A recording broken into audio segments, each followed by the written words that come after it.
Pukul 5 pagi, ibu mertua menggedor pintu kamar pengantin. Menyuruh saya bangun memasak untuk 12 orang tamu. Saya membuka pintu, tersenyum. Lalu berkata pada suami saya yang masih meringkuk di balik selimut, "Masak sendiri saja, sayang." Ibumu memanggilmu, bukan memanggil pembantu. Setelah itu saya menyeret koper saya keluar dari rumah besar itu. Mereka pikir saya perempuan kampung yang tidak punya apa-apa, yang akan menunduk demi sepotong kata keluarga. Mereka tidak tahu satu hal kecil yang saya simpan rapat selama 7 hari itu. Pernikahan kami belum pernah didaftarkan ke negara. Di mata hukum, saya bukan istri siapapun, dan saya yang bekerja meninjau kontrak untuk hidup. Tahu persis apa artinya sehelai kertas yang tidak pernah ditandatangani. Malam sebelum saya pergi, saya sudah mencatat setiap kalimat, setiap tanggal, setiap saksi. Bukan untuk memfitnah, untuk melindungi diri saya sendiri. Karena saya paham dengan satu detail kecil yang meleset. Orang bisa memutarbalikkan cerita untuk menghancurkan seorang perempuan. Yang akan kalian dengar hari ini adalah bagaimana sebuah keluarga merasa menggenggam seorang menantu di telapak tangan mereka. Padahal mereka justru kehilangan segalanya. Semua itu hanya karena mereka lupa membaca tulisan kecil di bawah janji mereka sendiri. Halo, sahabat semua. Selamat datang kembali di kanal ini, tempat kita mengupas kisah-kisah rumah tangga yang tidak selalu berakhir seperti dugaan. Sebelum kita mulai, tolong tekan tombol suka dan berlangganan. Karena hari ini kita akan sama-sama melihat sebuah pembalasan yang tenang dan elegan. Sebuah pembalasan yang tidak pernah mereka sangka datang dari perempuan yang mereka kira paling lemah. Duduklah yang nyaman, ceritanya panjang, dan setiap detailnya akan membuat kalian mengerti mengapa saya tidak pernah menyesal. Nama saya Larasati.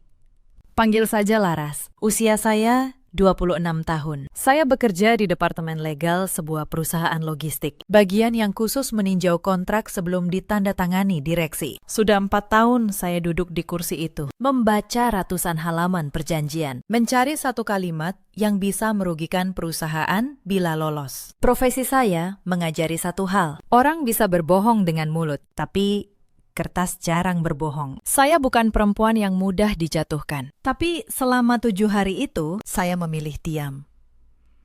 Karena saya masih percaya pada satu kata yang ternyata terlalu mahal harganya. Kata itu adalah rumah tangga. Saya menikah dengan Andika di penghujung tahun. Dia karyawan bank, ramah, sabar, dan pandai membuat saya tertawa. Kami berkenalan di sebuah seminar, berpacaran 2 tahun, dan memutuskan menikah setelah merasa cukup saling mengenal. Ibu saya, seorang janda yang membesarkan saya sendirian dengan berjualan kue di pasar, hanya berpesan satu hal sebelum akad. "Nak, menikah itu bukan pindah majikan. Kalau ada yang tidak beres, jangan dipendam. Langsung bilang ke ibu." Sebenarnya, ada tanda-tanda yang saya lihat sebelum menikah. Tapi seperti banyak perempuan yang sedang jatuh cinta, saya memilih menganggapnya angin lalu. Saat lamaran, Bu Marni pernah berkomentar tentang pekerjaan saya. "Perempuan kerja kantoran itu repot. Nanti kalau sudah jadi keluarga kami, mendingan di rumah saja." Waktu itu, saya tertawa, mengira itu cuma basa-basi orang tua. Andika juga menepuk tangan saya. "Ibu bercanda kok, sayang." Saya percaya. Padahal, kalau saya jujur pada diri saya sendiri, basa-basi yang diulang 3 kali bukan lagi basa-basi. Itu peringatan yang dibungkus senyum. Ada pula satu kejadian kecil di hari pertunangan. Ibu saya membawa sekotak kue buatannya sendiri sebagai buah tangan. Kue yang selama puluhan tahun menghidupi kami. Bu Marni menerimanya dengan senyum. Tapi begitu ibu saya berpaling, saya melihat kotak itu diletakkan di sudut meja. Tidak disentuh sama sekali. Sementara oleh-oleh dari kerabat lain dipajang rapi di tengah. Malam itu, saya tidak bercerita pada ibu saya. Saya menyimpannya sendiri. Sekarang saya tahu. Saya sudah terbiasa menelan hal-hal kecil jauh sebelum saya menelan hal-hal besar. Akad kami digelar sederhana di rumah keluarga Andika di kawasan Cinere. Penghulu datang.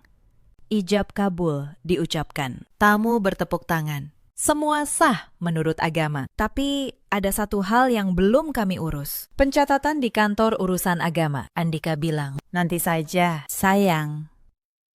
Masih cuti bersama. Kantor tutup. Awal tahun kita urus. Saya mengangguk.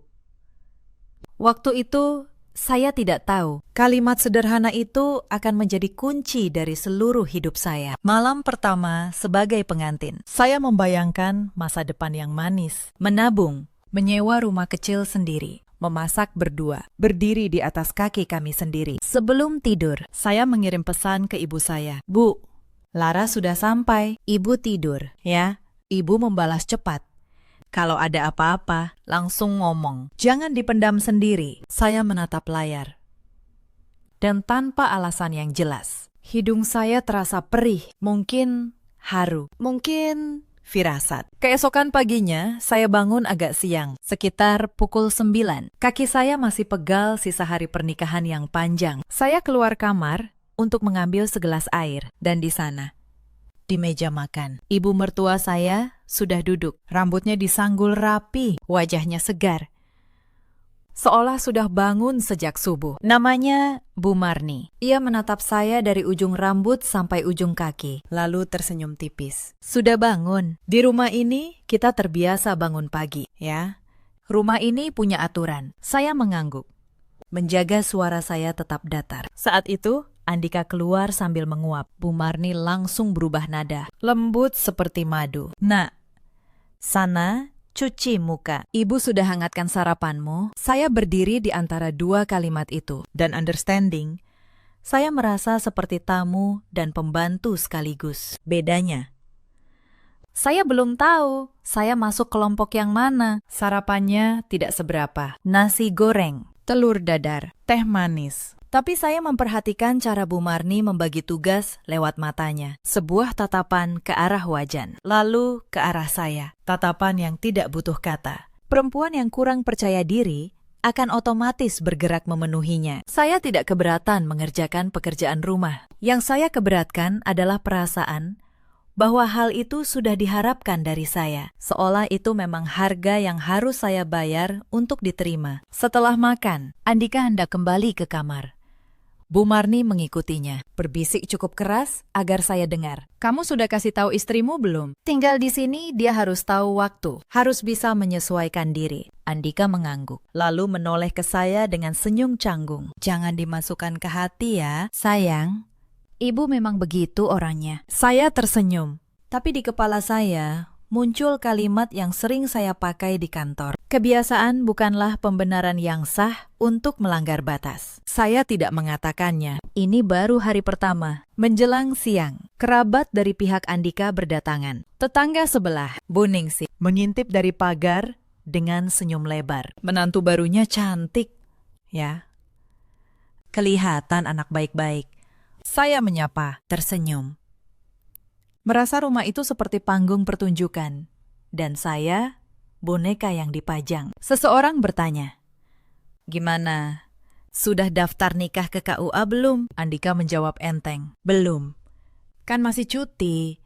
Beberapa hari lagi kami urus." Bu Marni cepat menimpali, "Halah, itu cuma selembar kertas. Yang penting, sudah sah secara agama, sudah dirayakan. Orang-orang juga sudah tahu mereka suami istri." Kalimat itu terdengar biasa bagi yang lain. Tapi bagi saya, telinga saya menangkap sesuatu yang lain. Bagi seorang perempuan yang bekerja dengan hukum setiap hari, cuman selembar kertas adalah selembar kertas yang menentukan apakah saya seorang istri atau seorang perempuan yang tinggal menumpang. Saya menyimpan pikiran itu dalam-dalam. Mereka tidak tahu. Hari itu, mereka baru saja menunjukkan celah terbesar mereka sendiri. Hari kedua, celah itu mulai melebar. Pagi-pagi, Bu Marni sudah berdiri di depan kamar saya. "Laras, tolong cuci baju kotor di keranjang belakang, ya. Ada baju Andika, baju ibu, sama baju adikmu Wulan yang baru pulang kuliah." Saya masih setengah mengantuk. Wulan tidak mencuci bajunya sendiri. "Bu." Wajah Bu Marni langsung berubah. "Astaga, baru jadi menantu, sudah banyak tanya. Wulan itu masih kuliah. Capek. Kamu ini di rumah, kok santai-santai saja? Saya menahan napas. Saya kerja. Bu, hari ini kebetulan libur. Bu Marni tertawa pendek.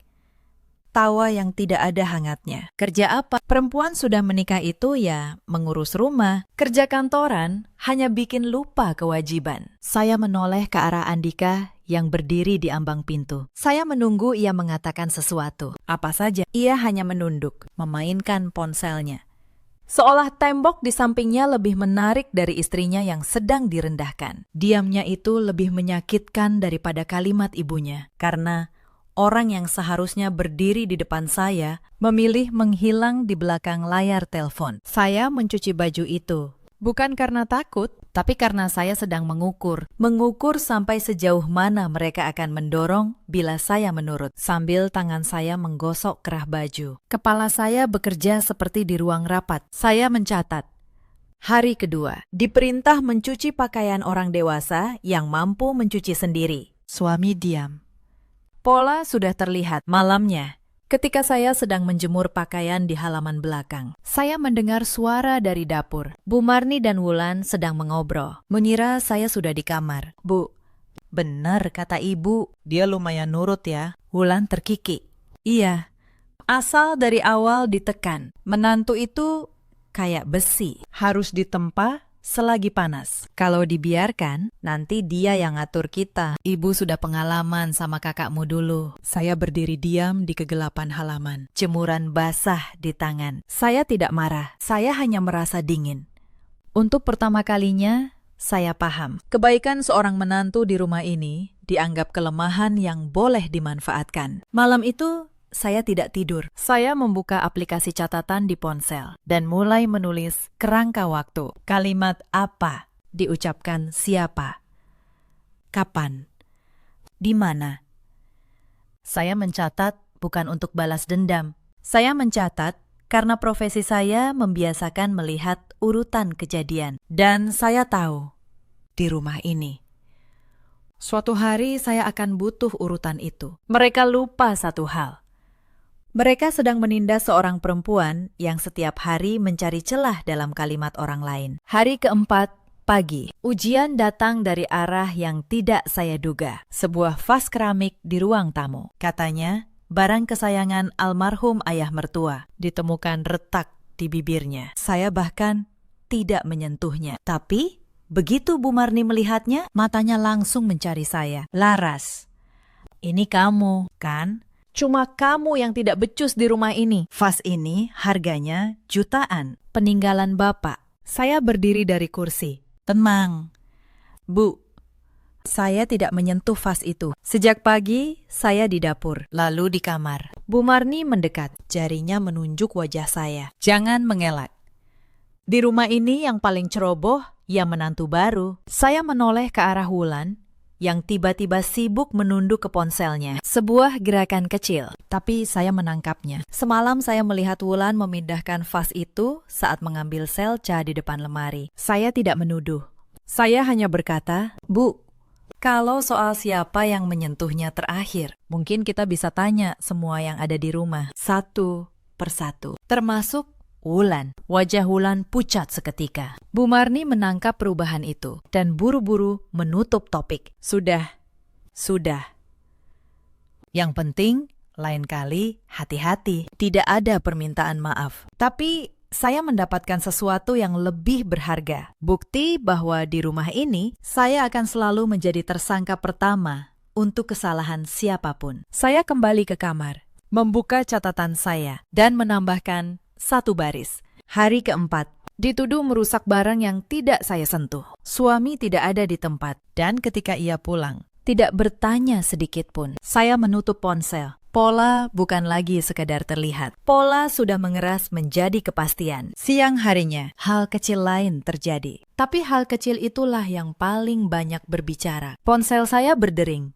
Panggilan dari atasan soal sebuah kontrak mendesak. Saya mengangkatnya di ruang tengah. Belum 5 menit, Bu Marni sudah berdiri di depan saya dengan tangan terlipat. Begitu saya menutup telepon, ia berkata, "Sama siapa tadi? Kok lama?" Menantu yang baik itu tidak asik sendiri dengan telepon. "Simi, Ibu mau lihat isi ponselmu. Di keluarga ini tidak boleh ada rahasia. Saya menggenggam ponsel saya erat. Bu, ini ponsel kerja saya. Ada data rahasia perusahaan. Bukan soal rahasia keluarga. Bu Marni mendengus. Alah, alasan. Istri yang tidak mau ponselnya diperiksa itu pasti menyembunyikan sesuatu. Saya menoleh dan Andika ada di sana, di sofa. Menonton televisi. Ia mendengar semuanya. Ia tidak berkata apa-apa. Ia hanya menaikkan volume televisi sedikit, seolah suara itu bisa menutupi rasa bersalahnya. Dan di titik itu, saya berhenti berharap ia akan berubah. Saya menyimpan ponsel saya ke dalam saku, berkata dengan sopan, "Maaf, Bu, yang ini tidak bisa." Lalu naik ke kamar. Di belakang saya mendengar Bu Marni berkata pada Andika, "Lihat, kan? Istrimu itu keras kepala. Kalau tidak dibentuk dari sekarang, dia yang akan mengatur kita." Saya menutup pintu kamar pelan. Mereka mengira mereka sedang membentuk saya, padahal saya sedang menyelesaikan pengumpulan berkas. Hari ketiga, sasarannya berpindah. Bukan lagi tenaga saya, tapi harta saya. Pagi itu Bu Marni masuk ke kamar tanpa mengetuk. Ia melihat kotak kecil di atas meja rias saya. Kotak berisi perhiasan warisan dari ibu saya. Gelang emas, kalung, dan cincin yang dulu dipakai nenek saya. Bukan barang mewah, tapi satu-satunya harta yang ibu saya sisihkan susah payah dari hasil jualan kue untuk bekal hidup saya. Wah, banyak juga perhiasanmu, kata Bu Marni sambil membuka kotak itu. Begini. Nak, di keluarga ini, semua barang berharga menantu dititipkan ke ibu. Biar aman. Nanti ibu yang simpan di brankas. Saya menutup kotak itu pelan. Terima kasih, Bu. Tapi ini pemberian ibu saya. Biar saya yang simpan. Wajah Bu Marni mengeras. Kamu tidak percaya sama ibu. Baru masuk rumah, sudah pelit. Perhiasan istri itu ya jadi milik keluarga suami. Itu aturan. Saya menatapnya tenang. Bu, saya percaya. Tapi ini bukan soal percaya. Soal ini milik saya. Bu Marni membanting pintu keluar, berteriak memanggil Andika. Dik, istrimu ini tidak tahu diri. Perhiasan saja tidak mau dititipkan ke mertuanya sendiri. Andika datang dan alih-alih membela saya, ia berkata pelan. Laras, sudahlah. Turuti saja, Ibu. Nanti kalau ada apa-apa, orang bilang, aku menyembunyikan harta istriku. Ibu cuma mau bantu jaga. Saya menoleh ke arahnya dan berbicara cukup keras agar ia mendengar setiap kata. Sayang, dengar apa yang barusan kamu katakan. Kamu bilang kalau ada apa-apa. Artinya, kamu sudah membayangkan akan ada apa-apa. Kalau perhiasan ini saya titipkan lalu hilang, siapa yang akan disalahkan? Saya. Karena tidak bisa membuktikan apapun. Andika membuka mulut, hendak mengatakan sesuatu, tapi mengurungkannya. Saya tidak menunggu lagi. Saya naik ke kamar. Di kamar, saya melakukan sesuatu yang tenang tapi menentukan. Saya memeriksa kembali kotak perhiasan itu. Memotretnya satu persatu di atas selembar koran bertanggal hari itu, lalu menyimpannya di tempat yang hanya saya tahu. Harta ini akan menjadi target mereka, dan juga alasan yang akan mereka pakai untuk mengarang cerita tentang saya. Saya duduk di tepi kasur, menatap keluar jendela. Matahari terik. Tapi di dalam dada saya terasa kering. Saya menginginkan kedamaian. Tapi rumah ini tidak membiarkan saya damai. Dan saya tahu, kalau saya tidak membangun pagar saya sendiri, orang-orang akan masuk ke dalam hidup saya dan mengobrak-abriknya. Lalu mereka akan memaksa saya berterima kasih. Karena katanya, mereka sudah membantu mengurusnya. Sore itu, sebelum makan malam besar, ada satu adegan lagi yang membuat saya paham betul di mata mereka, saya ini apa. Beberapa tamu perempuan datang lebih awal. Teman-teman arisan Bu Marni. Mereka duduk di ruang tamu, dan Bu Marni memperkenalkan saya dengan cara yang, kalau didengar sekilas, terdengar seperti pujian. Ini menantu baru saya. Anaknya orang biasa. Ibunya jualan kue di pasar. Ya, namanya juga anak kami mau bagaimana lagi? Yang penting kan sekarang dia sudah bisa ikut naik ke keluarga yang lebih baik. Ruangan itu tertawa kecil, tawa yang sopan tapi menusuk. Saya berdiri di sana, memegang nampan berisi teh. Dan untuk sesaat, tangan saya nyaris gemetar. Bukan karena malu pada ibu saya. Justru sebaliknya. Saya bangga ibu saya berjualan kue. Karena dari kue itulah saya bisa kuliah, bisa bekerja, bisa berdiri di ruangan ini sebagai perempuan yang mandiri. Yang membuat dada saya panas adalah bagaimana mereka menjadikan kerja keras ibu saya sebagai bahan untuk merendahkan. Saya meletakkan nampan itu pelan, tersenyum, dan berkata dengan suara yang terjaga, Betul. Bu, ibu saya jualan kue, dan dari kue itu, saya dibesarkan untuk tahu membedakan mana yang menghormati orang, mana yang tidak. Ruangan itu hening sejenak. Bu Marni tertawa cepat untuk menutupi. Menantu saya ini memang lucu. Tapi saya melihat ada 1-2 tamu yang menunduk. Tidak enak. Saya kembali ke dapur. Di catatan saya, malam itu bertambah 1 baris lagi. Direndahkan soal asal-usul di depan tamu dan pelajaran untuk saya sendiri. Orang yang harus merendahkan orang lain untuk merasa tinggi. Sebenarnya sedang mengumumkan betapa rendah ia menilai dirinya. Hari keempat, mereka menaikkan taruhan. Malam itu diadakan makan malam keluarga besar. Kakak ipar saya, Mbak Retno, datang bersama suaminya. Retno ini menantu lama yang sudah jinak, yang dipuji Bu Marni sebagai menantu teladan. Sepanjang makan, Bu Marni terus membanding-bandingkan. Coba lihat Retno. Sudah 8 tahun, tidak pernah membantah. Perhiasannya semua dititipkan ke ibu. Nah, itu baru menantu. Retno hanya tersenyum tipis. Tapi matanya, kalau saya perhatikan, tidak ikut tersenyum. Ada sesuatu yang lelah di sana. Lalu Bu Marni melempar kalimat yang membuat seluruh meja terdiam. Laras. Mumpung semua kumpul, ibu mau bilang, mulai besok kamu berhenti kerja. Perempuan di keluarga ini tidak boleh kerja kantoran. Gajimu nanti diserahkan ke ibu untuk kas keluarga. Kamu di rumah saja. Urus Andika. Urus Wulan. Urus rumah. Saya meletakkan sendok saya. Bu, dengan hormat. Pekerjaan saya bukan hobi. Itu cara saya berdiri sendiri. Bu Marni menggebrak meja. Berdiri sendiri. Kamu sudah punya suami. Untuk apa berdiri sendiri? Kamu mau jadi menantu durhaka yang membangkang mertua di depan keluarga. Saya mencoba menjawab dengan tenang. Bu, saya menghormati ibu. Tapi soal pekerjaan dan gaji, itu urusan saya dan Andika sebagai suami istri. Bukan untuk diputuskan di meja makan. Bu Marni tertawa mengejek. Suami istri di keluarga ini, ibu yang paling tua yang memutuskan. Kamu ini siapa? Baru seminggu sudah mau mengatur. Suaranya naik 1 tingkat. Mbak Retno menunduk ke piringnya. Wulan menyeringai puas. Saya menarik napas. Mencoba sekali lagi. Bu, saya tidak sedang mengatur. Saya hanya menjaga apa yang menjadi hak saya. Mendengar kata hak, Bu Marni benar-benar meledak. Ia berdiri. Kursinya berderit ke belakang. Hak. Menantu bicara soal hak. Di zaman ibu dulu, menantu itu menunduk, bekerja, dan bersyukur diterima. Kamu ini dibesarkan di mana sampai tidak tahu sopan santun? Oh, iya. Aku lupa. Di pasar, kan?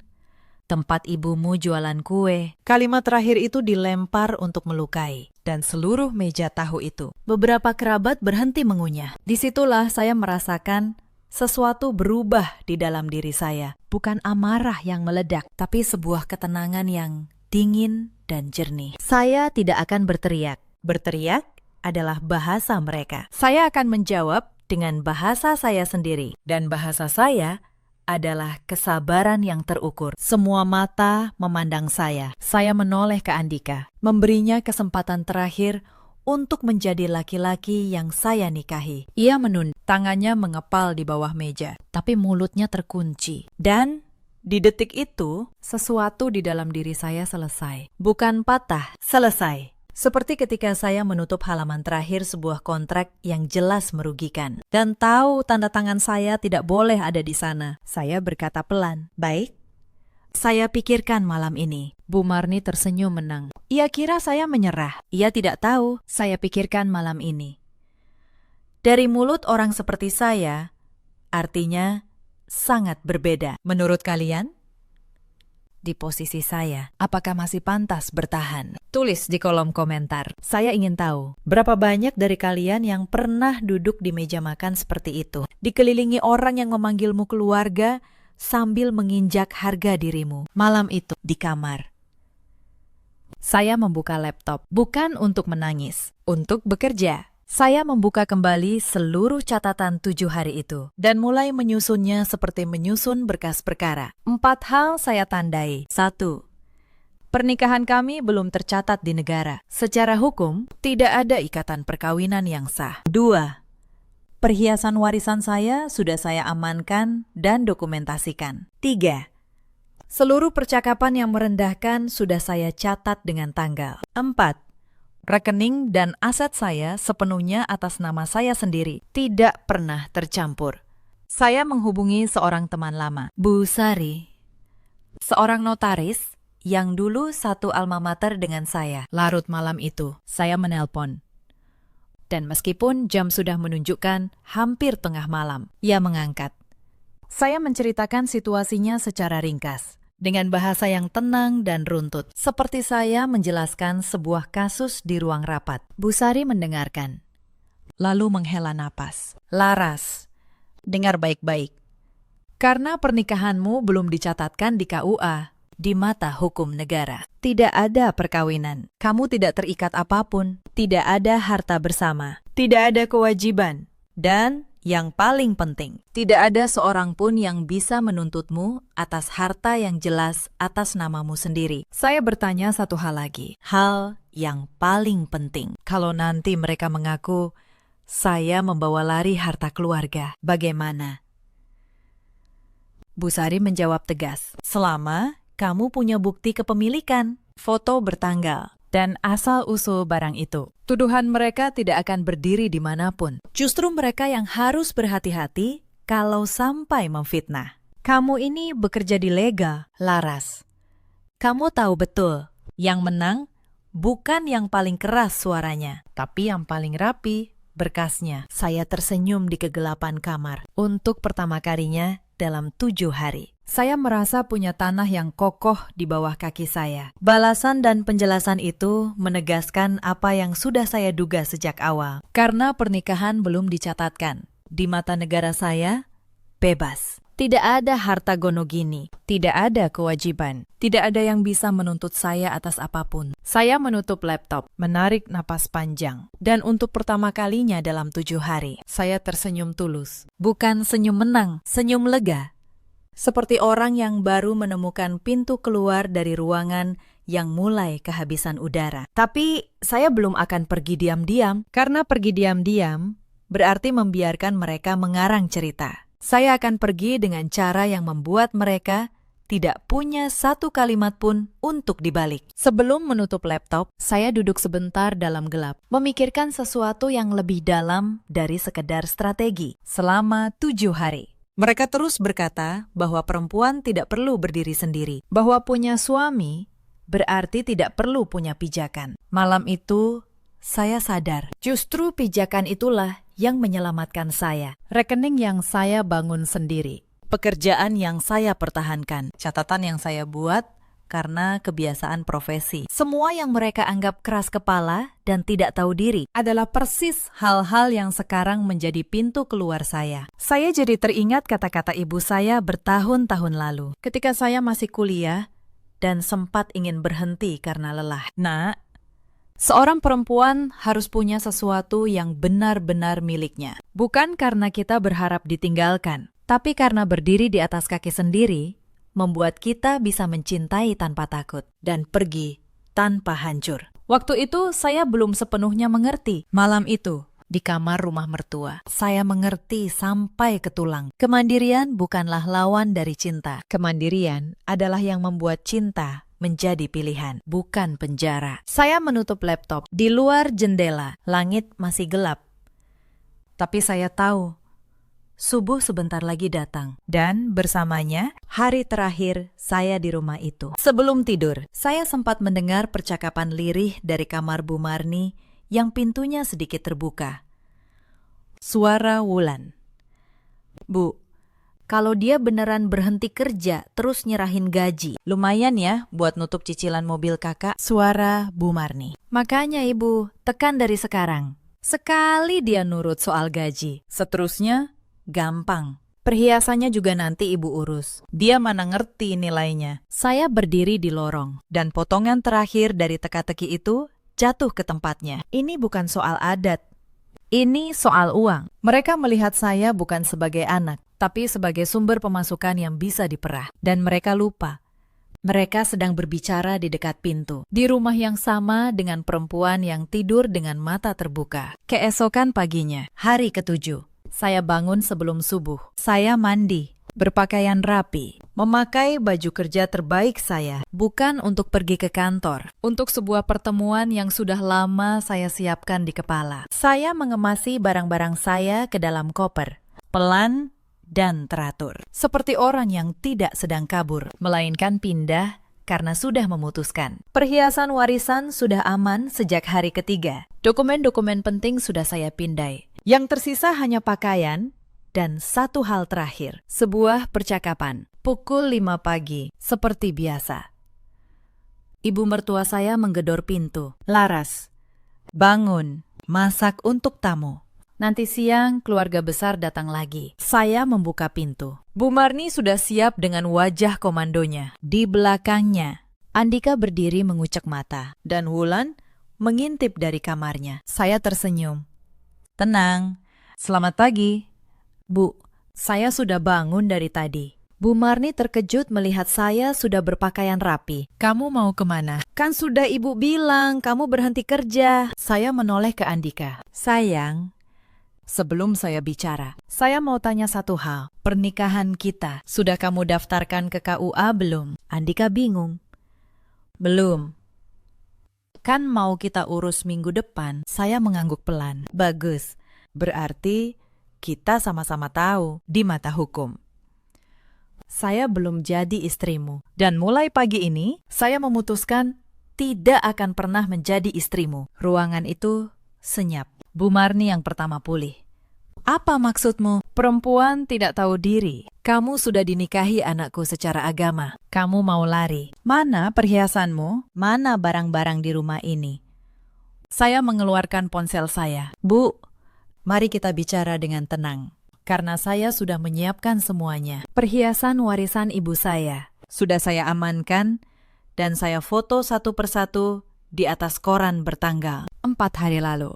Kalau nanti ibu mengaku saya meninggalkannya di sini, saya punya bukti sebaliknya. Rekening saya, aset saya, semua atas nama saya. Tidak pernah bercampur dengan siapapun di rumah ini. Dan setiap kalimat yang diucapkan di rumah ini selama seminggu, saya catat lengkap dengan tanggal dan saksi." Wajah Bu Marni memucat. Saya melanjutkan.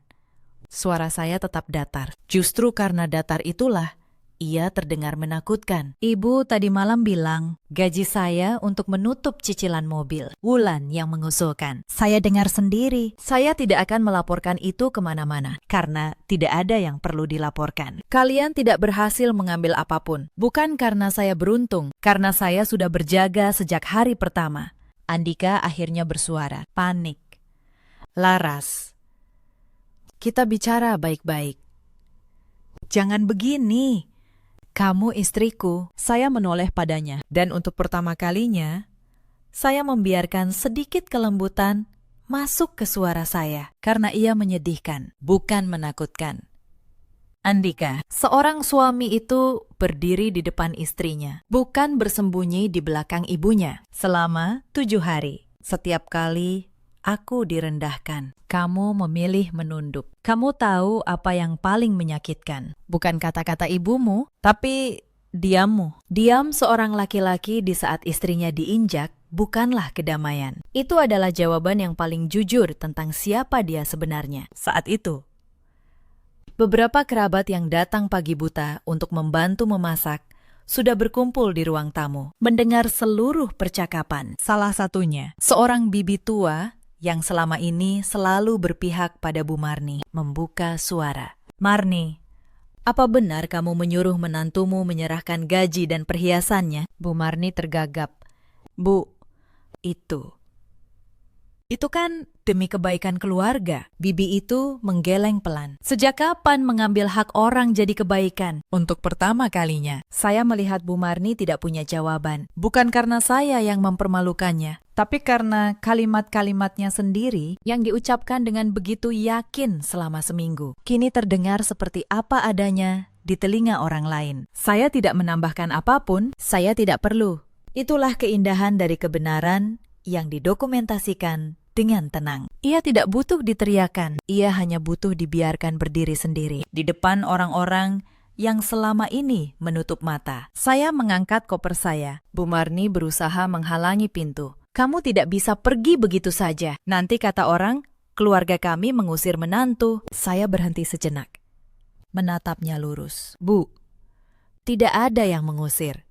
Saya yang memilih pergi. Dan soal kata orang, selama seminggu ini, Ibu sangat sibuk memikirkan kata orang. Sekarang giliran saya tidak peduli lagi kata orang, karena orang yang hidup untuk pandangan orang lain akan mati pelan-pelan di dalam rumahnya sendiri." Saya melangkah keluar, menyeret koper melewati gerbang. Di belakang saya mendengar Bu Marni masih berteriak. Andika memanggil nama saya. Wulan menangis entah untuk apa. Saya tidak menoleh. Pagi itu Jakarta di penghujung tahun, udara kering. Lampu-lampu kuning masih menggantung di sepanjang gang. Sisa perayaan yang belum sempat diturunkan. Orang-orang percaya hidup mereka akan berubah di tahun baru. Dan hidup saya memang berubah hari itu juga.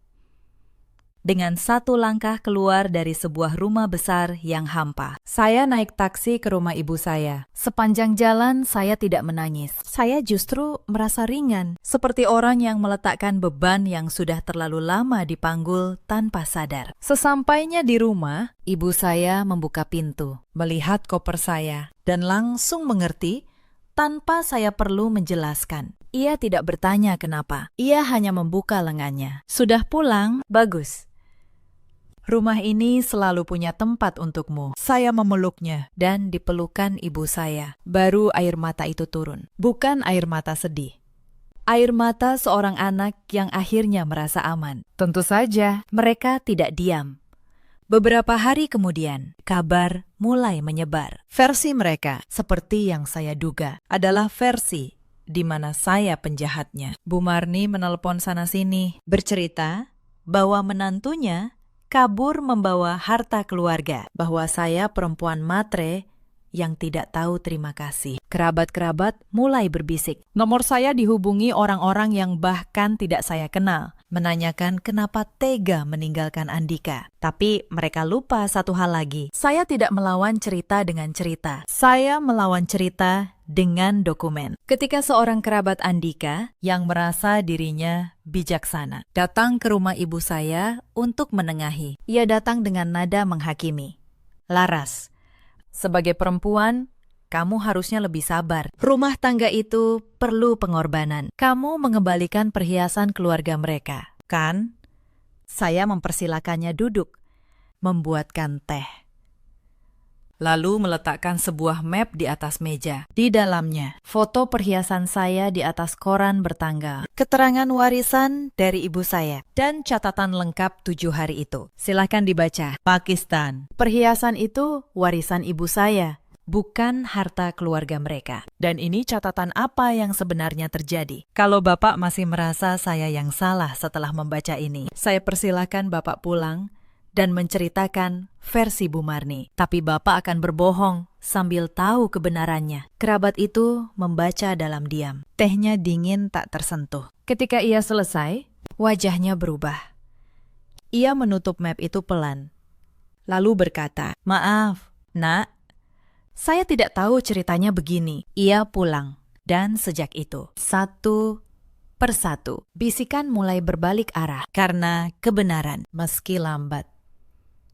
punya cara untuk mencari jalannya sendiri, terutama ketika ada seseorang yang cukup tenang untuk mendokumentasikannya. Ibuku sendiri yang menutup pintu paling akhir. Suatu sore, seorang kerabat jauh Andika menelepon ibu saya, berlagak seperti mediator. Sudahlah, Bu Ratna, namanya juga anak muda, beri mereka kesempatan lagi. Ibu saya, dengan suara lembut tapi tegas, menjawab. Kesempatan itu bukan sesuatu yang bisa diminta setelah mencoreng nama baik anak orang. Kalau memang mau kesempatan, seharusnya sejak awal dia tahu cara berdiri di pihak yang benar. Anak saya bukan pembantu yang dititipkan, dan bukan sumur yang bisa ditimba sampai kering. Mendengar ibu saya bicara seperti itu, hati saya hangat. Ada kalimat yang tidak perlu diucapkan dengan suara keras. Sekali diucapkan dengan tenang, kalimat itu menjadi pisau yang memotong tali untuk selamanya. Beberapa minggu kemudian, Andika mengirim pesan dari nomor tak dikenal. Aku tahu aku salah. Aku kehilangan kamu. Sebuah pesan singkat, tanpa ancaman, tanpa permohonan yang berlebihan. Saya membacanya, lalu menghapusnya tanpa membalas. Saya tidak lagi perlu menang, saya hanya perlu mengakhirinya. Dan sebagian dari akhir yang sehat adalah tidak membuka kembali pintu yang sudah dengan sadar kita tutup. Kabar terakhir yang sampai ke telinga saya datang beberapa bulan setelahnya. Dan saya mendengarnya bukan dengan rasa puas, melainkan dengan sebuah ketenangan yang aneh. Rencana keluarga itu, yang selama ini bertumpu pada gaji dan perhiasan menantu, mulai runtuh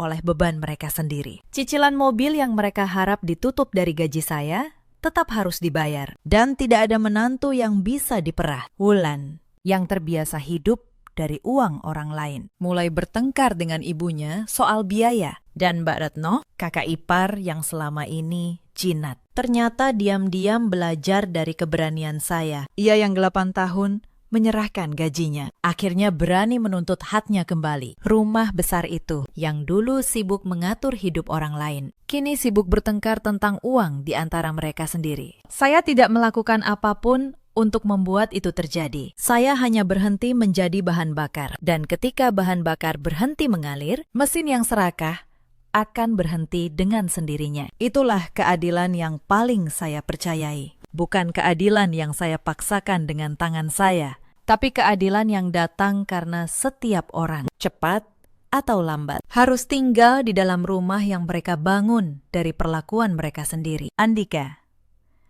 kabarnya, sempat mencoba mengabari lewat teman-teman kami, meminta agar dibantu bicara sekali lagi. Tapi realitas yang harus ia hadapi adalah realitas yang ia ciptakan sendiri. Seorang laki-laki yang tidak berani membela istrinya di hari-hari termudah, tidak akan tiba-tiba menjadi berani di hari-hari tersulit. Saya tidak membencinya, saya hanya berhenti mengharapkannya. Dan ada perbedaan besar di antara keduanya. Benci masih mengikat kita pada seseorang. Berhenti berharap membebaskan kita. Saya kembali ke rutinitas hidup. Pagi bekerja, malam pulang. Di akhir pekan, saya menemani ibu saya berbelanja di pasar, memasak sepanci soto ayam, membuat semur daging bumbu kecap. Masakan sederhana yang dulu saya bayangkan akan saya masak untuk keluarga suami. Sekarang, saya memasaknya untuk keluarga saya sendiri. Dan rasanya jauh lebih nikmat. Mungkin karena makanan paling lezat adalah makanan yang dimakan tanpa seseorang yang duduk di sana hanya untuk mengkritik. Di kantor, atasan saya suatu hari berkata, "Laras, kamu menangani masalah pribadimu dengan sangat berani." Saya tersenyum. Bukan berani, Pakistan. Saya cuma tidak mau tenggelam dalam fitnah. Karena keberanian saya bukan keberanian yang meledak-ledak. Keberanian saya adalah keberanian yang tenang. Yang tahu kapan harus mencatat, kapan harus diam, dan kapan harus mengangkat koper dan melangkah keluar tanpa menoleh. Suatu malam, ibu saya duduk di sebelah saya, mengelus rambut saya seperti waktu saya kecil. Ia berkata, "Nak, dalam hidup seorang perempuan, ada saat-saat kita harus menjadi kuat. Kuat bukan untuk menginjak orang lain, tapi supaya kita tidak ditenggelamkan oleh mereka." Saya merasakan mata saya berkaca-kaca, tapi tidak membiarkan satu tetes pun jatuh. Saya sudah cukup menangis di dalam hati. Sekarang, giliran saya berdiri. Saya juga menyadari satu hal yang mungkin berguna untuk kalian yang sedang mendengarkan. Sebuah pernikahan tidak mati karena soal makanan, atau perhiasan, atau ketukan pintu di pagi buta. Sebuah pernikahan mati karena janji-janji palsu, karena sikap lepas tangan, dan karena sebuah keluarga yang memperlakukan menantu seperti pembantu yang sekaligus dijadikan sumber uang. Saya beruntung. Pernikahan itu belum sempat dicatatkan, bukan karena kertas lebih penting dari cinta, tapi karena kertas itu, dalam kasus saya, adalah pintu keluar yang membiarkan saya pergi dengan bersih, tanpa harus bertahun-tahun terseret dalam perkara. Kesialan memang jarang datang sendirian, tapi terkadang kesialan datang untuk membangunkan kita, agar kita terhindar dari penderitaan seumur hidup yang jauh lebih panjang. 7 hari di rumah itu adalah 7 hari tersulit dalam hidup saya. Tapi 7 hari itu juga menyelamatkan saya dari 70 tahun yang salah. Ada banyak perempuan di luar sana yang sedang berada di posisi saya dulu, yang bangun pagi buta untuk memasak, mencuci, melayani, sambil menelan setiap kalimat yang merendahkan, karena percaya itulah harga yang harus dibayar untuk kata keluarga. Kepada kalian, saya ingin berkata satu hal. Menghormati mertua bukan berarti menghancurkan diri sendiri. Menjadi menantu yang baik bukan berarti menjadi menantu yang bisa diinjak. Dan mencintai seseorang tidak pernah berarti kehilangan hakmu untuk berdiri tegak. Ada juga banyak suami di luar sana seperti Andika. Laki-laki yang tidak jahat, tapi juga tidak berani, yang mengira diam adalah cara menjaga kedamaian. Padahal diam di saat istrinya diinjak adalah bentuk pengkhianatan yang paling halus. Kepada para suami itu, ketahuilah satu hal. Seorang perempuan bisa memaafkan banyak hal, tapi ia jarang bisa melupakan momen ketika ia menoleh mencari perlindungan dan hanya menemukan punggung suaminya yang berpaling. Dan ada pula para ibu mertua seperti Bu Marni, yang dibalik kekerasan sikapnya mungkin menyimpan ketakutan lama. Takut kehilangan kendali atas anak lelakinya. Takut kembali pada masa sulit yang dulu ia alami. Saya tidak membenci Bu Marni. Saya hanya menolak menjadi korban dari ketakutannya. Karena luka seseorang tidak pernah menjadi izin untuk melukai orang lain. Saya belajar bahwa harga diri bukan tentang menang atau kalah. Harga diri adalah tentang tidak kehilangan diri sendiri. Bahkan ketika seluruh ruangan menekan kita untuk menyerah. Keadilan datang bukan dari dendam, tapi dari keberanian untuk berhenti menerima apa yang salah. Dan kekuatan seorang perempuan yang sesungguhnya bukan terletak pada seberapa keras ia bisa membalas, melainkan pada seberapa tenang ia bisa melangkah pergi dengan kepala tegak dan tangan yang bersih. Dalam hidup, kita selalu punya pilihan. Kita bisa memilih bertahan dalam rumah yang membuat kita mati pelan-pelan. Atau kita bisa memilih membuka pintu, mengangkat koper, dan melangkah keluar. Percaya bahwa di luar sana masih ada tempat yang menerima kita apa adanya. Saya memilih yang kedua, dan sampai hari ini, saya tidak pernah menyesalinya. Kalau kalian sedang merasa tidak dihargai di tempat yang seharusnya menjadi rumah, ingatlah kisah ini. Kalian tidak sedang durhaka dengan memilih diri sendiri. Kalian sedang menyelamatkan diri. Ceritakan kisah kalian di kolom komentar. Dari kota mana kalian menyimak? Dan apakah kalian pernah bertemu keluarga seperti ini? Terima kasih sudah menemani sampai akhir. Sampai jumpa di kisah berikutnya. Dan jangan lupa, dimanapun kalian berada, harga diri kalian tidak pernah untuk dijual. Malam itu, di ruang tamu rumah kontrakan kami, suamiku dan ibu mertuaku berbisik, menghitung berapa lama mereka harus menungguku mati perlahan. Mereka menyebut warisan nenekku. Mereka menyebut tanggal. Dan mereka menyebut satu kata yang membuat darahku membeku. Cerai. Aku berdiri di balik pintu, masih memegang map dari kantor notaris. Map yang berisi nama lengkapku sebagai satu-satunya pewaris sah. Mereka tidak tahu aku sudah pulang. Mereka tidak tahu aku mendengar semuanya. Dan mereka sama sekali tidak tahu bahwa nenekku sudah menulis satu syarat kecil di dalam surat wasiat itu. Satu syarat yang malam ini baru saja mereka langgar. Halo, sahabat kehidupan. Selamat datang kembali di kanal ini. tempat kita merenungi kisah-kisah tentang luka, kesabaran, dan keadilan yang selalu menemukan jalannya. Sebelum kita mulai, silakan tarik napas sejenak. Karena kisah malam ini akan mengajak kalian masuk ke dalam rumah yang dari luar tampak hangat. Namun di dalamnya tersimpan racun yang paling halus. Racun bernama keserakahan. Nama saya Renjana. Lengkapnya, Renjana Wulandari. Usia saya 34 tahun. Saya bekerja sebagai notaris di sebuah kantor kecil di kawasan Tebet, Jakarta Selatan. Sudah 9 tahun saya menyandang status sebagai seorang istri. 9 tahun. Angka yang terdengar manis bila diucapkan di acara kumpul keluarga. Orang-orang akan bertepuk tangan. Mereka akan berkata, betapa setianya kami, betapa kuatnya rumah tangga kami. Tetapi mereka tidak pernah tahu apa yang terjadi di balik pintu rumah kontrakan kami di pinggiran Depok. Mereka tidak tahu bahwa 5 tahun terakhir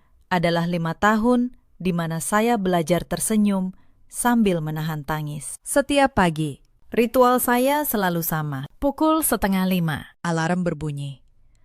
Saya bangun sebelum siapapun terbangun. Saya menuju dapur sempit kami, bukan untuk menyiapkan sarapan bersama suami yang mencintai saya, melainkan untuk memastikan satu hal, bubur ayam tanpa daun bawang dan teh tawar hangat kesukaan ibu mertua saya sudah tersaji di meja sebelum beliau membuka pintu kamar. Jika terlambat 1 menit saja, saya tahu apa yang menunggu. Bukan bentakan. Bu Marwati tidak pernah membentak. Beliau lebih pandai dari itu. Beliau hanya akan menatap saya dengan senyum tipis, lalu berkata pelan, "Tidak apa-apa, Nak." Mungkin memang begitu cara orang yang tidak punya ibu diajari sopan santun. Kalimat seperti itu jauh lebih menyakitkan daripada teriakan. Karena teriakan bisa kita lawan, tetapi sindiran halus yang dibungkus senyum, ia menyusup ke dalam dada, lalu tinggal di sana berhari-hari. Suami saya bernama Galang, pria yang 9 tahun lalu berlutut di hadapan saya, berjanji akan menjadi tameng dari dunia yang kejam. Galang yang dulu, sebab Galang yang sekarang sudah berbeda. Semuanya mulai berubah sejak bengkel motor milik keluarganya bangkrut. Saat itu, ekonomi kami goyah dan ibu mertua saya, Bu Marwati, dengan alasan menghemat, pindah masuk ke rumah kontrakan kami. Katanya hanya sementara. Itu 3 tahun yang lalu. Beliau tidak pernah pergi. Sejak hari beliau masuk, rumah mungil itu berubah menjadi medan perang dingin. Setiap keputusan harus melewati beliau. Mau masak apa, beliau yang menentukan. Berapa gaji saya, beliau yang menghitung. Bahkan, kapan saya boleh pulang ke rumah orang tua saya, beliau pula yang mengatur. Dan Galang, suami yang dulu berjanji melindungi saya, perlahan berubah menjadi anak kecil yang takut pada ibunya. Setiap kali saya mengadu, ia hanya menjawab dengan satu kalimat yang sama. Sabar, Ren. Ibu sudah tua, mengalah sedikit. Apa susahnya? Mengalah sedikit, seolah-olah selama ini saya tidak pernah mengalah. Saya tidak punya banyak keluarga. Orang tua saya meninggal saat saya masih kuliah. Satu-satunya orang yang tersisa, satu-satunya tempat saya pulang, adalah nenek saya. Kami memanggilnya Nenek Sukarsi. Beliau tinggal sendiri di sebuah rumah tua di kawasan Menteng. Peninggalan kakek saya yang dulu seorang pengusaha tekstil. Dari luar, rumah nenek hanya rumah tua yang catnya mulai mengelupas. Tetapi saya tahu, di balik kesederhanaan beliau, Nenek Sukarsi bukan orang sembarangan. Beliau menyimpan banyak hal yang tidak pernah beliau ceritakan pada siapapun, termasuk pada saya. Yang Galang dan ibunya tahu hanya satu, bahwa saya punya seorang nenek kaya yang sudah sangat tua dan yang tidak punya ahli waris lain selain saya. Dan disitulah, tanpa saya sadari, racun itu mulai diseduh. Saya masih ingat jelas kapan saya pertama kali melihat kilau aneh di mata ibu mertua saya. Hari itu, Nenek Sukarsi dirawat di rumah sakit karena jantungnya melemah. Saya menangis sepanjang malam di koridor rumah sakit. Galang menemani. Bu Marwati pun datang. Tetapi beliau tidak datang untuk menenangkan saya. Saya mendengar beliau berbisik pada Galang di dekat lift, mengira saya tidak mendengar. Kalau nenek itu berpulang, semua jadi milik Renjana dan istrimu, Galang. Itu artinya milik kita. Saat itu, Saya pikir saya salah dengar. Saya pikir itu hanya kelelahan yang membuat telinga saya mengarang. Saya memilih percaya bahwa orang-orang yang tidur seatap dengan saya tidak mungkin sebusuk itu. Betapa naifnya saya waktu itu. Nenek sembuh dari serangan pertama, tetapi dokter berkata, jantung beliau seperti lilin yang tinggal sumbu, bisa padam kapan saja. Sejak hari itu, sikap Bu Marwati pada saya berubah 180 derajat. Tiba-tiba beliau menjadi sangat perhatian. Beliau yang dulu menyuruh saya mencuci semua piring, kini ikut membantu. Beliau yang dulu menghitung setiap rupiah gaji saya, kini berkata, simpan saja uangmu. Nak, kamu kan capek kerja. Saya, yang sudah lama haus akan kebaikan sekecil apapun, hampir saja luluh. Hampir saja saya percaya bahwa orang bisa berubah. Saya bahkan sempat menangis haru di kamar mandi. Bersyukur, karena akhirnya ada kehangatan di rumah ini. Sekarang, mengingat hal itu, saya hanya bisa tersenyum getir karena kehangatan itu palsu. Itu bukan kasih sayang.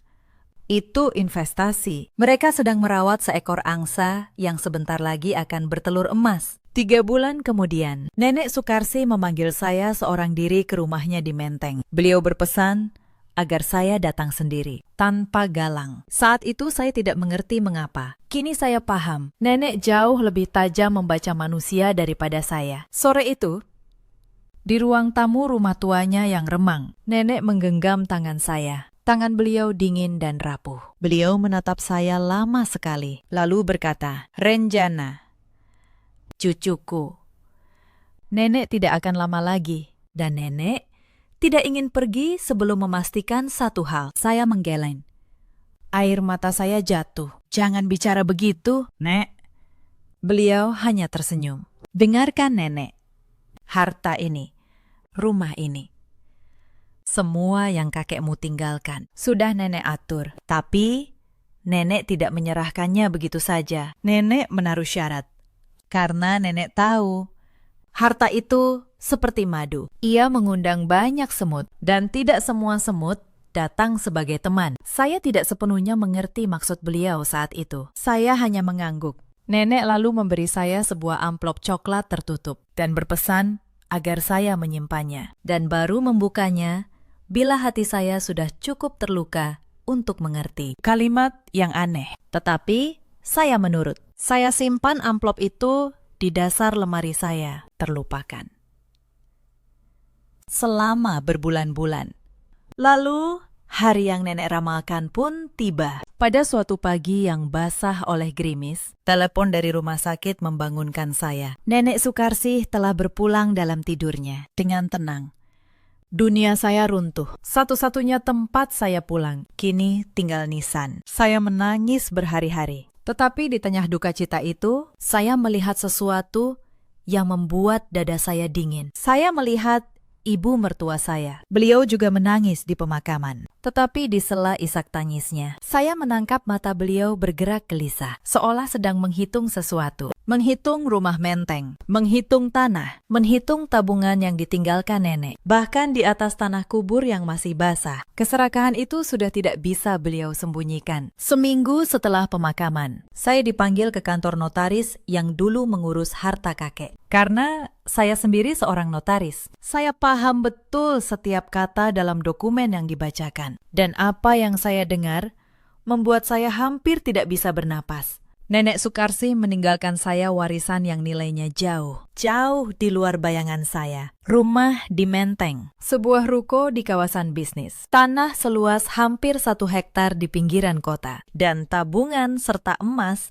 yang nilainya mencapai belasan miliar rupiah. Semua atas nama saya, Renjana Wulandari, pewaris tunggal. Saya pulang dengan map itu di pelukan, dengan hati yang remuk antara duka dan bingung. Saya tidak peduli pada uang itu. Saya hanya ingin nenek kembali. Tetapi, saya tahu, begitu kabar ini sampai ke telinga mereka, hidup saya tidak akan pernah sama lagi. Dan, saya benar. Kabar tentang warisan itu menyebar di dalam rumah kontrakan kami secepat api di atas minyak. Saya tidak pernah menceritakan jumlahnya, tetapi entah dari mana. Galang dan ibunya seperti sudah tahu segalanya. Malam pertama setelah pembacaan waris, suasana di rumah berubah. Bu Marwati memasak rendang. Padahal beliau tidak pernah memasak untuk saya selama bertahun-tahun. Galang membelikan saya teh kotak kesukaan saya, sesuatu yang sudah lama tidak ia lakukan. Mereka tersenyum. Mereka memuji. Mereka memanggil saya Nak dengan nada yang terdengar lembut. Dulu,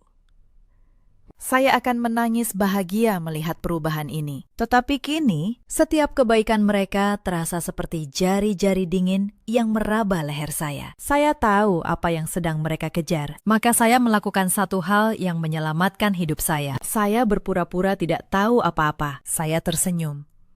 Saya menerima rendang itu. Saya berkata, terima kasih. Sambil di dalam dada saya, sesuatu mulai mengeras menjadi baja. Insiden pertama datang 3 hari kemudian. Galang mengajak saya bicara 4 mata di kamar. Ia memegang tangan saya, menatap saya dengan mata yang dulu pernah saya cintai. Ren, katanya pelan. Mas tahu kamu lagi sedih. Tapi Mas mikir, daripada warisan nenek cuma diam di bank, mendingan kita kembangkan. Mas mau buka lagi bengkel, tapi yang besar. Kalau sukses, hidup kita berubah total. Serahkan saja pengelolaannya ke Mas, atas nama Mas, biar gampang urusannya. Saya menatapnya. Pria yang 9 tahun saya temani. Pria yang kini melihat saya bukan sebagai istri, melainkan sebagai sebuah rekening berjalan. Saya hanya menjawab pelan. Nanti Ren pikirkan. Mas, Ren masih berkabung. Ia tersenyum puas, mengira saya akan luluh. Malam itu, untuk pertama kalinya, saya tidak bisa tidur. Bukan karena sedih, tetapi karena saya akhirnya melihat wajah asli orang-orang di sekeliling saya. Insiden kedua datang dari ibu mertua. Beberapa hari setelahnya, Bu Marwati duduk di samping saya sambil mengupas mangga. Nadanya manis seperti madu basi. Nak, rumah nenekmu di Menteng itu kan besar. Sayang kalau kosong. Bagaimana kalau dibalik nama saja ke Galang? Biar ada yang ngurus. Ibu dengar kalau rumah atas nama suami, pajaknya lebih ringan. Ibu kan cuma mikirin kebaikan kalian, pajak lebih ringan. Saya seorang notaris. Saya tahu persis bahwa kalimat itu omong kosong. Tetapi saya hanya menunduk dan berkata, iya, Bu, nanti rencana urus. Sejak malam itu, saya mengambil keputusan. Jika mereka ingin bermain, saya akan bermain. Tetapi, saya akan bermain dengan aturan yang mereka tidak tahu sedang berlaku. Keesokan paginya, dalam perjalanan ke kantor, saya berhenti di sebuah toko ponsel. Saya membeli satu aplikasi perekam suara yang bisa berjalan diam-diam di latar belakang, tanpa lampu, tanpa suara. Sejak hari itu, setiap kali Galang atau ibunya mulai bicara tentang warisan, jemari saya akan diam-diam menyentuh saku dan menekan satu tombol, merekam. Mereka bicara dengan bebas, karena mereka mengira mereka berhadapan dengan menantu yang bodoh dan patah hati. Mereka tidak tahu, setiap kata mereka sedang menggali kubur mereka sendiri. Insiden ketiga adalah yang paling membuat saya muak. Suatu malam, Bu Marwati tiba-tiba mengeluh dadanya sakit. Beliau memegang dada, terbatuk, dan berkata dengan suara lemah bahwa beliau merasa ajalnya dekat seperti nenek. Galang panik. Lalu, di tengah drama itu, beliau menggenggam tangan saya dan berbisik, Nak, sebelum ibu pergi, ibu cuma ingin tenang. Ibu ingin lihat rumah Menteng itu sudah aman di tangan Galang. Tolong. Nak, itu permintaan terakhir orang tua. Permintaan terakhir. Sungguh murah sekali mereka menggunakan kematian sebagai alat. Esok paginya, sakit jantung Bu Marwati, ajaib, sembuh total.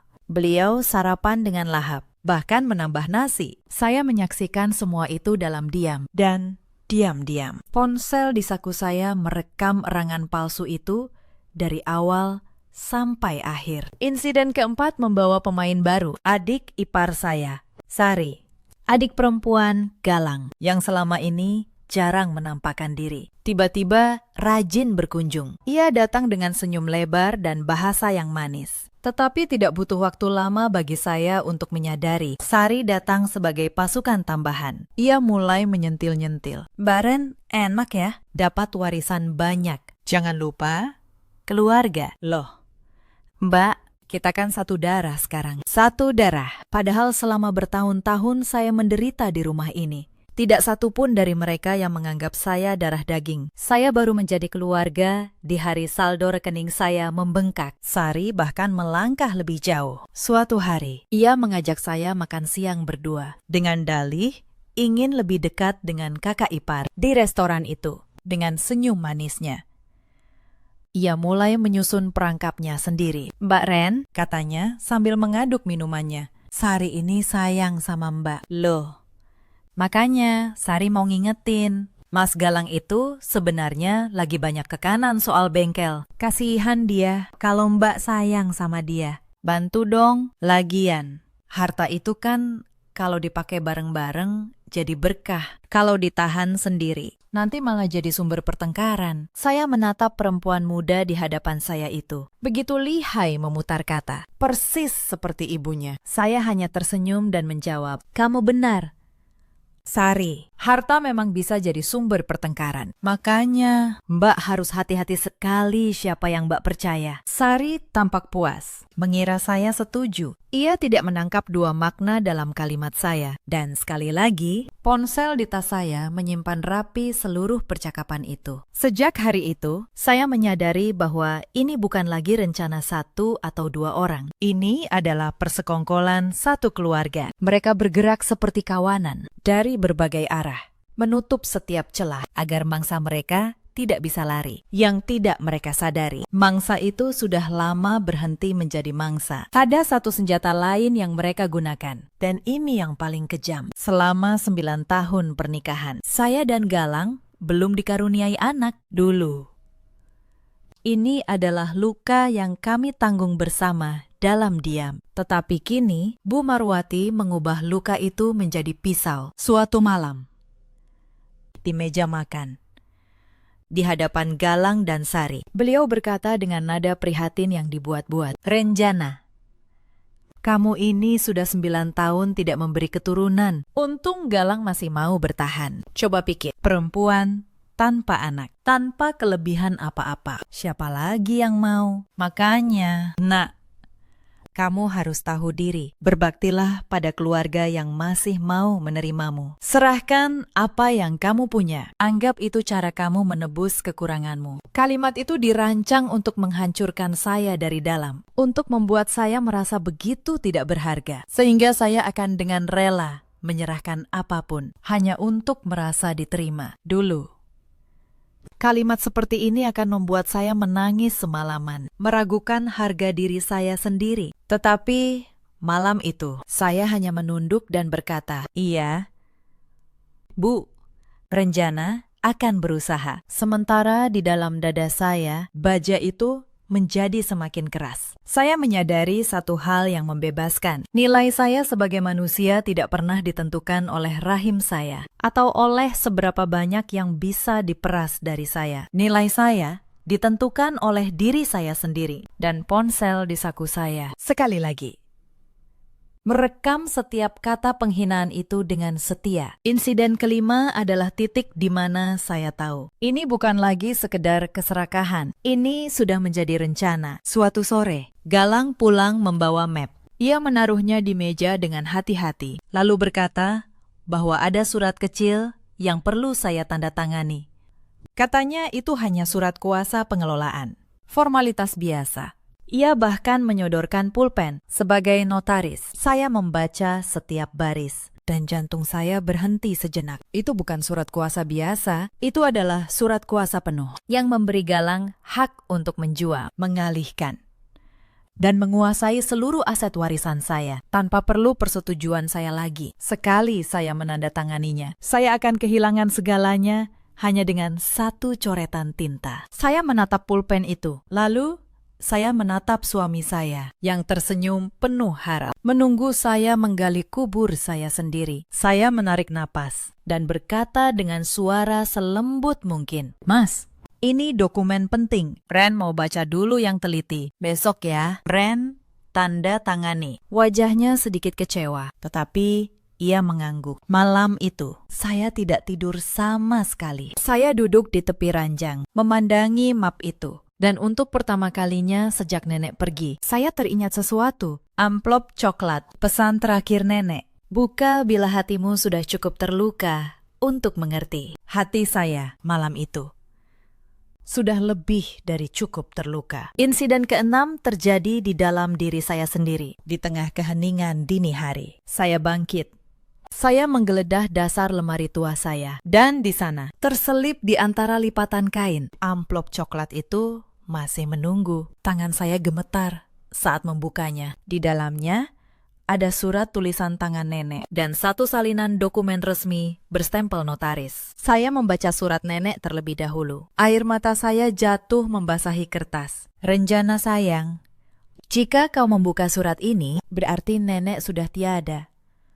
Dan berarti seseorang di dekatmu sudah menunjukkan wajah aslinya. Nenek menulis ini bukan karena nenek pintar meramal, tetapi karena nenek sudah terlalu lama hidup dan sudah terlalu sering melihat bagaimana harta mengubah manusia menjadi serigala. Nenek tahu kau menikahi seorang pria yang ibunya menjadikanmu pembantu. Nenek diam karena kau harus belajar sendiri. Tapi nenek tidak akan membiarkan warisan kakekmu jatuh ke tangan orang-orang yang menghinamu. Maka nenek menaruh satu syarat. Bacalah dokumen di baliknya. Dan ingat, nak, kesabaranmu bukan kelemahan. Kesabaran adalah cara orang kuat menunggu waktu yang tepat. Saya membalik dokumen kedua. Dan saat saya membaca isinya, untuk pertama kalinya dalam berbulan-bulan, saya tersenyum.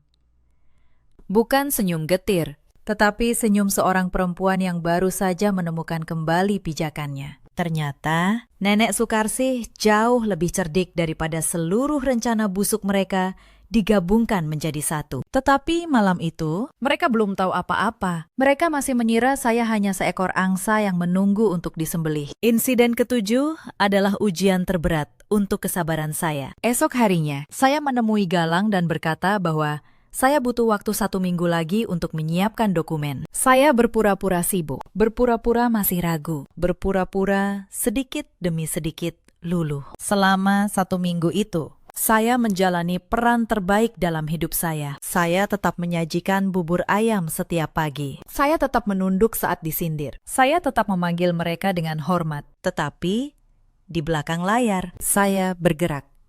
Saya menemui Pak Hendra, notaris senior yang dulu menangani harta nenek dan yang saya percaya seperti ayah saya sendiri. Saya tunjukkan surat wasiat. Saya tunjukkan rekaman-rekaman suara di ponsel saya. Dan saya tunjukkan surat kuasa palsu yang disodorkan Galang. Pak Hendra mendengarkan dalam diam, lalu menatap saya dengan mata berkaca. Renjana, katanya, nenekmu sudah menyiapkan perisai untukmu. Sekarang, tugas kita hanya satu, membiarkan mereka mengayunkan pedang mereka sendiri di depan saksi yang tepat. Insiden ke-8 adalah saat saya menyusun jebakan itu bersama Pak Hendra. Saya merancang sebuah pertemuan keluarga. Saya akan mengatakan kepada Galang dan ibunya bahwa saya sudah siap menyerahkan segalanya dan ingin menandatanganinya secara resmi di hadapan notaris agar sah dan kuat secara hukum. Tentu saja mereka girang. Mereka tidak tahu notaris yang akan hadir adalah Pak Hendra. Mereka tidak tahu ruangan itu akan penuh dengan kebenaran yang sudah saya kumpulkan selama berbulan-bulan. Malam sebelum pertemuan, saya berdiri di depan cermin. Saya menatap perempuan di dalam pantulan itu. Perempuan yang selama bertahun-tahun diinjak, disindir, dijadikan pembantu di rumahnya sendiri. Saya berbisik pelan pada bayangan saya. Besok, semua ini berakhir. Tetapi malam itu, ada satu hal kecil yang membuat dada saya kembali tercekat saat saya hendak tidur. Saya tak sengaja mendengar Galang dan ibunya berbisik lagi di ruang tamu. Mereka mengira saya sudah terlelap. Dan kali ini, kalimat yang saya dengar jauh lebih dingin dari sebelumnya. Setelah surat itu ditandatangani, besok, bisik Bu Marwati. Tidak ada lagi alasan menahannya di sini. Ceraikan dia. Galang.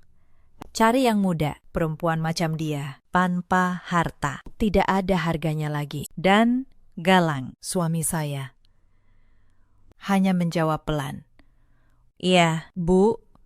Dua kata yang menutup 9 tahun. Saya berdiri di balik dinding, dengan ponsel di tangan.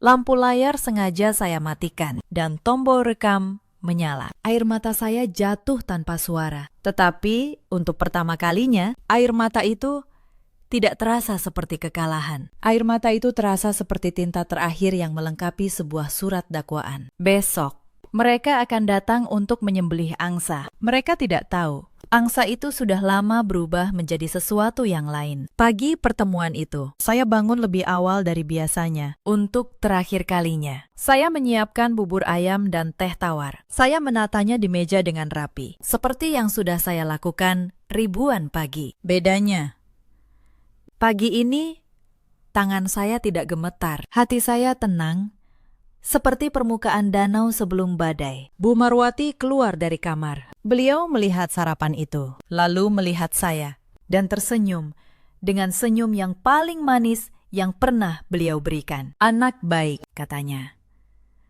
Sudah Ibu bilang, kamu cuma butuh diarahkan. Saya membalas senyum itu. Iya, Bu. Renjana sudah siap mengikuti yang terbaik untuk keluarga. Galang menghampiri, mencium kening saya. Sebuah ciuman yang dulu pernah berarti dunia, kini hanya terasa seperti sentuhan ular. Mas bangga sama kamu, Ren, bisiknya. Saya hanya mengangguk.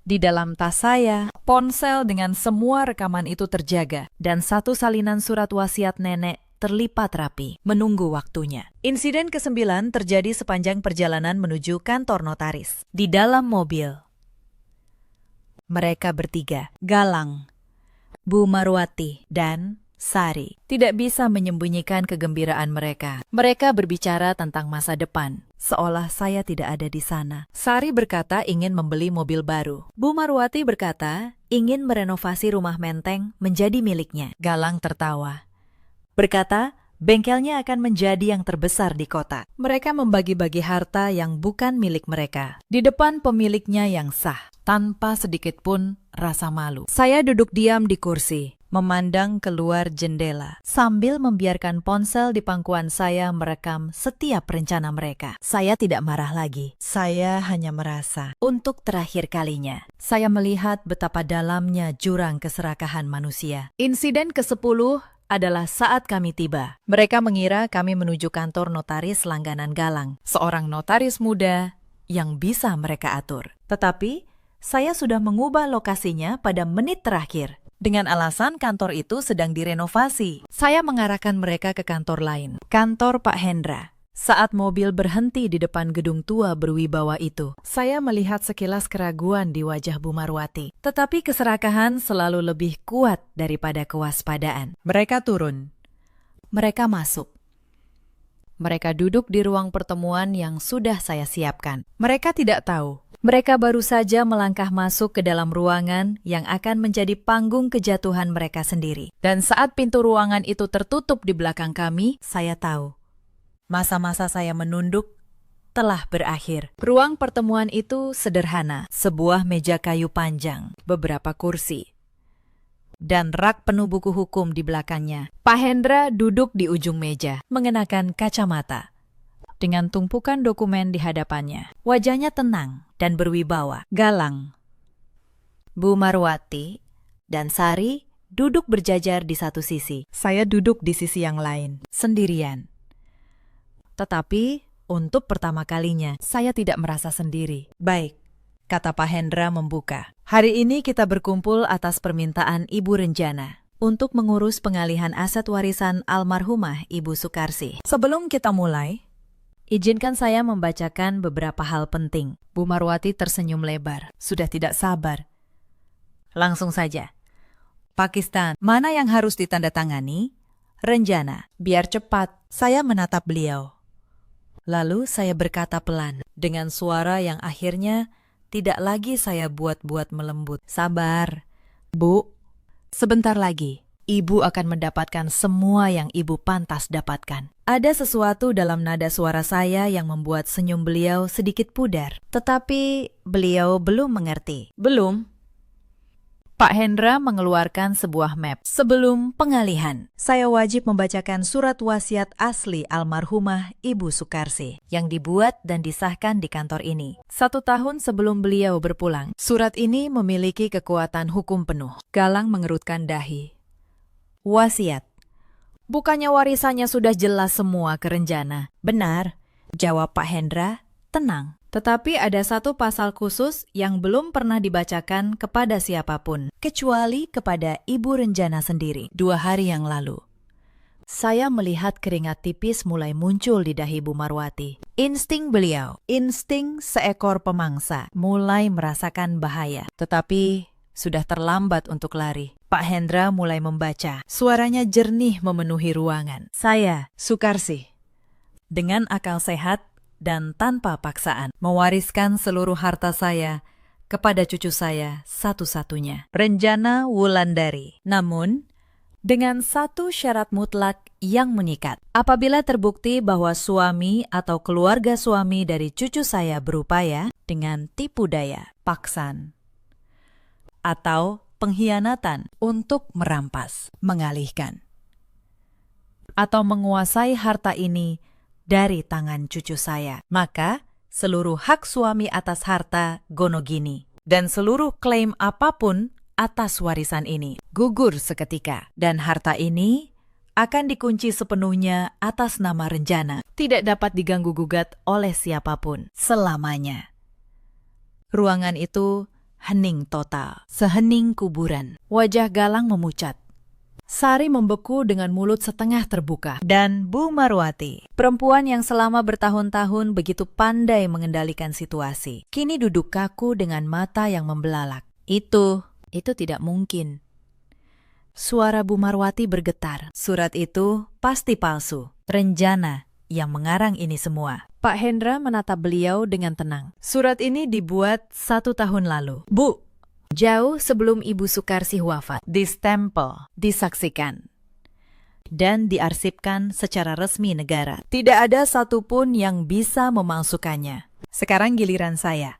Saya berdiri perlahan. Saya merasakan tatapan ketiga orang itu menusuk saya. Tatapan yang dulu membuat saya gemetar. Kini, tatapan itu tidak lagi punya kuasa atas saya. Bu Marwati, kata saya pelan. Mas Galang, selama bertahun-tahun, kalian memperlakukan saya seperti sampah. Saya bangun pukul 4:30 untuk membuat bubur kesukaan ibu. Saya menunduk setiap kali disindir. Saya menelan setiap penghinaan. Dan saya melakukannya karena saya pikir itulah harga sebuah keluarga. Saya berhenti sejenak. Suara saya bergetar, tetapi tidak goyah. Tetapi keluarga tidak menghitung kapan saya akan mati. Keluarga tidak berbisik di belakang punggung saya, menyusun rencana untuk menceraikan saya setelah uang saya habis. Galang tersentak. Ren, kamu. Dari mana kamu? Saya mengeluarkan ponsel saya. Saya meletakkannya di atas meja. Dan saya menekan satu tombol. Ruangan itu dipenuhi suara mereka sendiri. Suara Bu Marwati yang berkata, ceraikan dia. Galang, cari yang muda, perempuan macam dia, tanpa harta, tidak ada harganya lagi. Suara Galang yang menjawab, iya, Bu. Lalu rekaman lain, erangan sakit jantung palsu, rencana membagi rumah menteng, tawasari tentang mobil baru, semua. Setiap kata busuk yang pernah mereka ucapkan, kini bergema kembali, memenuhi ruangan.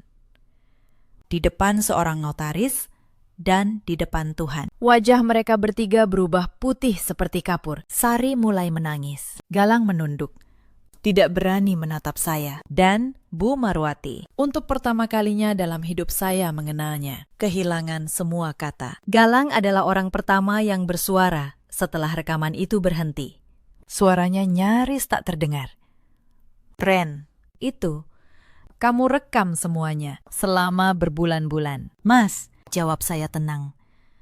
Sejak pertama kali kalian mengira saya terlalu bodoh untuk mengerti apa yang sedang kalian rencanakan. Setiap bisikan kalian di ruang tamu, setiap drama sakit jantung ibu, setiap kali Mas membujuk saya menyerahkan apa yang nenek tinggalkan. Semuanya ada di sini. Ia menutup wajahnya dengan kedua tangan. Aku cuma menuruti ibu. Ren, aku tidak pernah benar-benar. Itu justru yang paling menyakitkan. Mas, potong saya. Suara saya bergetar, tetapi tetap tegak. Mas punya pilihan. Setiap hari, selama bertahun-tahun. Mas bisa memilih untuk membela saya. Tetapi Mas selalu memilih diam. Dan diamnya seorang suami. Di hadapan istrinya yang diinjak. Itu bukan kelemahan. Itu pengkhianatan yang paling pengecut. Galang tidak menjawab, karena tidak ada lagi yang bisa ia katakan. Kebenaran sudah berdiri telanjang di tengah ruangan itu. Dan tidak ada satupun dari mereka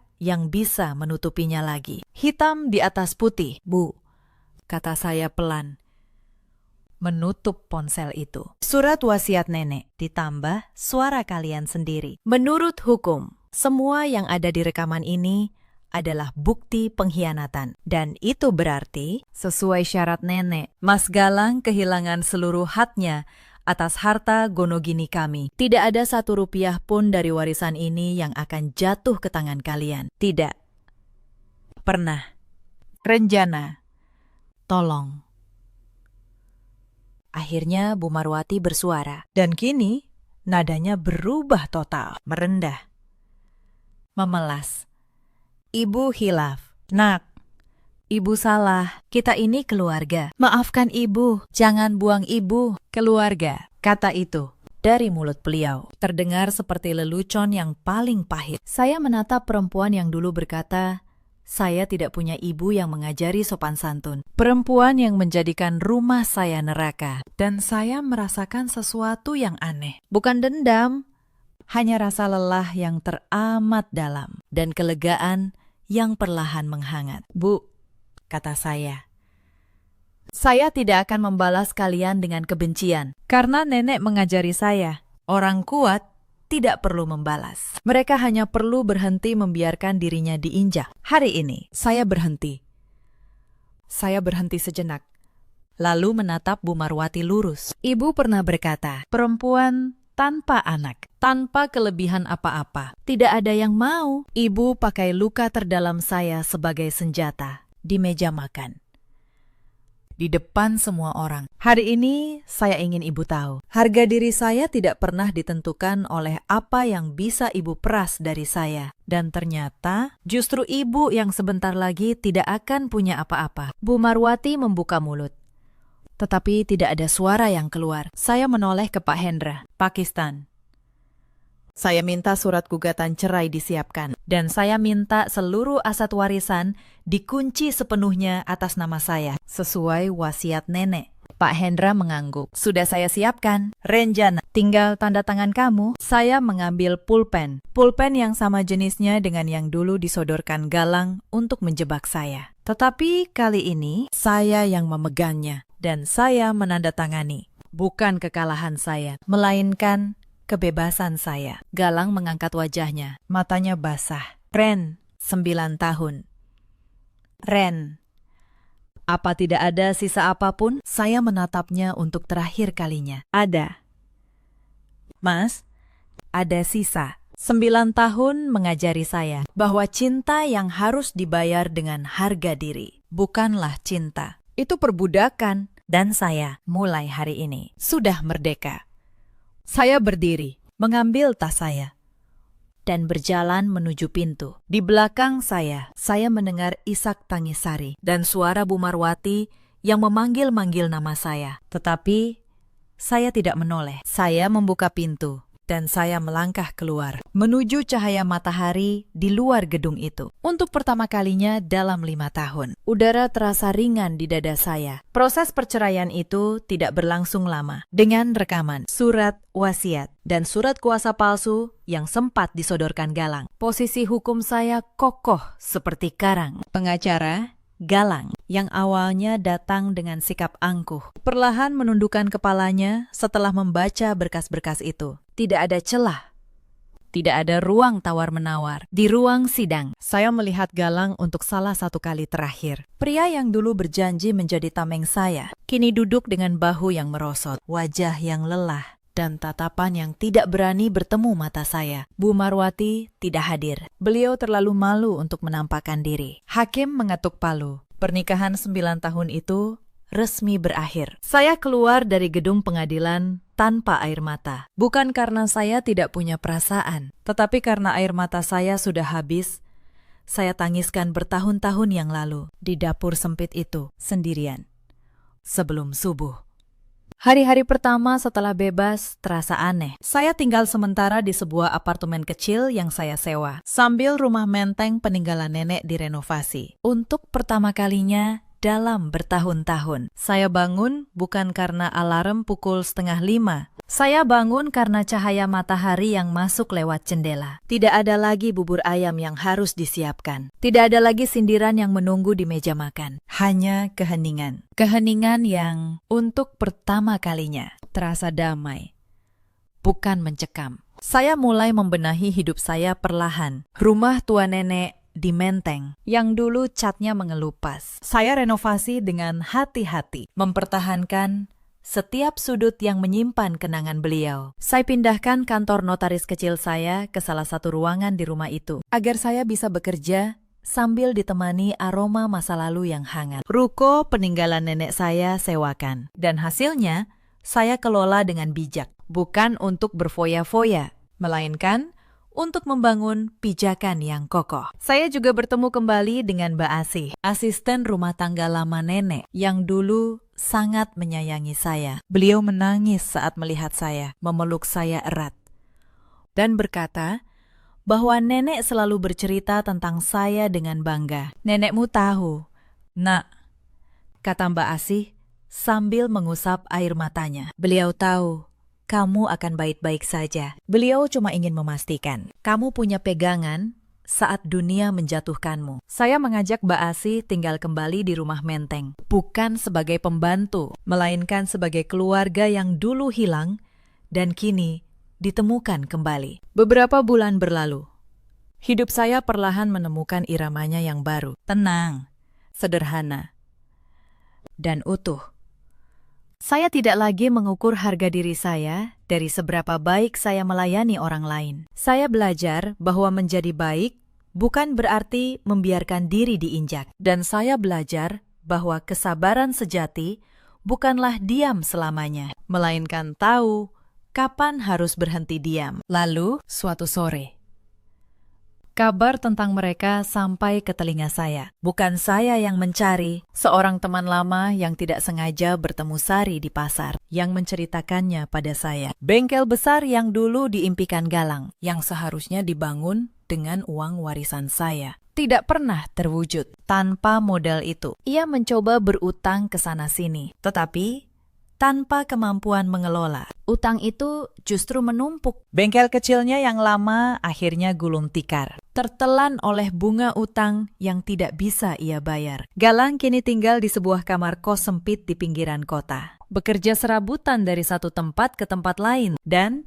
Bu Marwati, perempuan yang dulu begitu angkuh, yang dulu berkata, "Saya tidak punya ibu yang mengajari sopan santun," kini terpaksa menelan harga dirinya bulat-bulat. Beliau di usia senjanya bekerja sebagai penjaga sebuah toko kelontong milik orang lain dengan upah yang pas-pasan demi menutupi sisa-sisa utang keluarga. Saya mendengar semua itu dalam diam dan saya menunggu apakah akan muncul rasa puas atau dendam yang terbalaskan di dada saya. Tetapi tidak ada satupun rasa menang. Hati saya sudah terlalu penuh oleh kedamaian untuk menyisakan ruang bagi kepahitan. Mereka hanya sedang menuai apa yang mereka tanam sendiri. Di atas tanah keserakahan tidak akan pernah tumbuh pohon kebahagiaan. Itu bukan kutukan saya, itu hanya hukum kehidupan yang paling sederhana, yang selalu berlaku, cepat atau lambat. Sore itu,